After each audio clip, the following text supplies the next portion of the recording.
Chapter है राष्ट्रीय अर्थव्यवस्था की जीवन रेखाएं।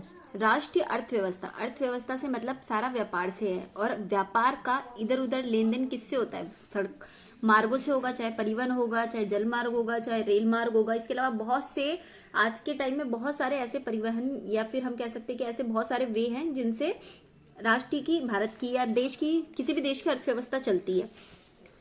हम अपने प्रतिदिन के जीवन में विभिन्न सामग्रियों का प्रयोग करते हैं। इनमें से कुछ तो हमारे आसपास होती है, उपलब्ध होती है, जबकि कुछ अन्य दूसरों स्थानों से लाई जाती है।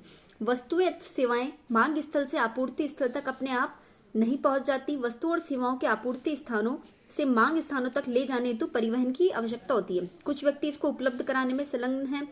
जो व्यक्ति उत्पाद को परिवहन द्वारा उपभोक्ताओं तक पहुंचाते हैं उन्हें व्यापारी कह जाते हैं। व्यापारी किसे कहेंगे?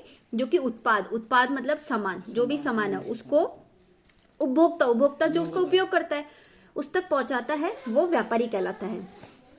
अतः एक देश के विकास की गति वस्तु और सेवाओं के उत्पादन के साथ साथ उसके एक स्थान से दूसरे स्थान तक वहन की सुविधा पर निर्भर करती है। अगर कहीं पर लेन देन मतलब रास्ते सही ना हो, किसी देश में अगर आने जाने के साधन ही ना हो, तो वहां की अर्थव्यवस्था वैसे भी ठीक नहीं होगी, क्योंकि सामान एक जगह से दूसरी जगह पहुंच ही नहीं पाएगा।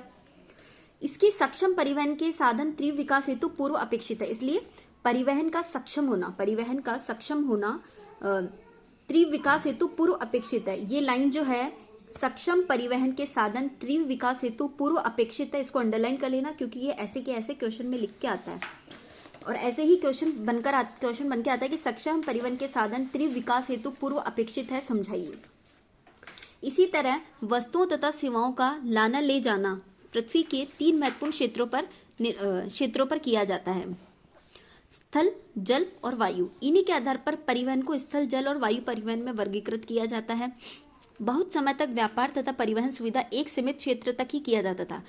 पहले क्या होता था कि पहले हमारे पास इतने साधन नहीं थे कि हम दूसरे देशों के साथ व्यापार कर सकें, तो मतलब आसपास ही होता था।